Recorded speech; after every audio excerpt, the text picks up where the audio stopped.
తిరుమల శ్రీవారిని కేంద్ర సహాయక మంత్రి కిషన్ రెడ్డి బీజేపీ నేత విష్ణువర్ధన్ రెడ్డి గురువారం దర్శించుకున్నారు.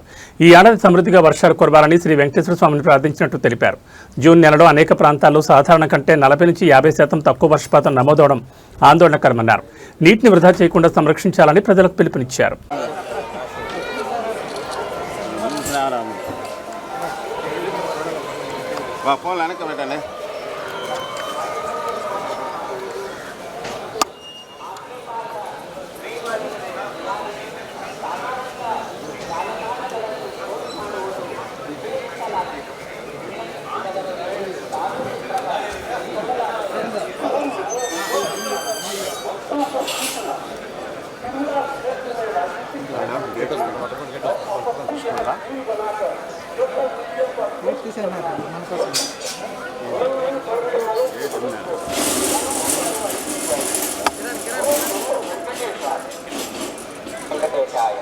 మంత్రులకు విజ్ఞప్తి.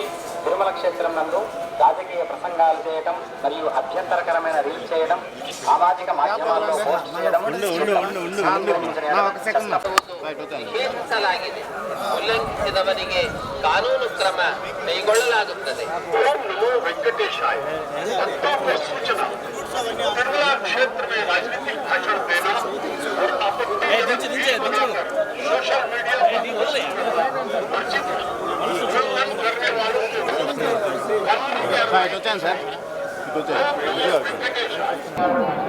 नमो वेंकटेशाय नमः।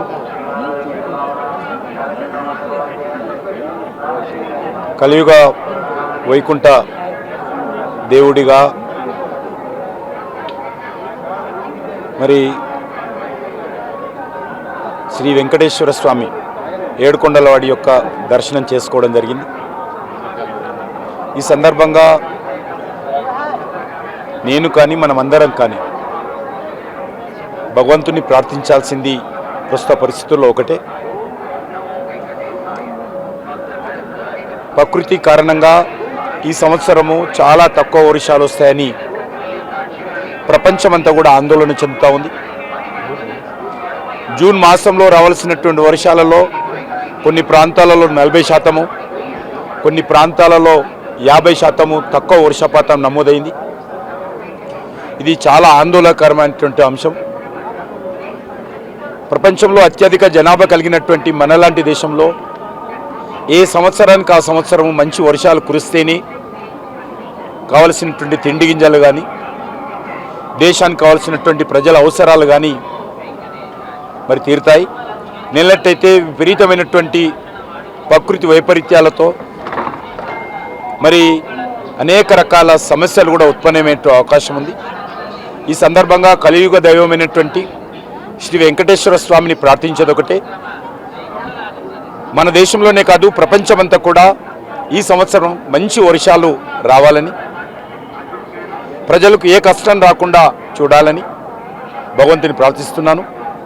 ప్రజలను కూడా కోరేదొకటే, పడ్డటువంటి ప్రతి నీటి చుక్క వృధా పోకుండా దాన్ని కాపాడుకోవాలి.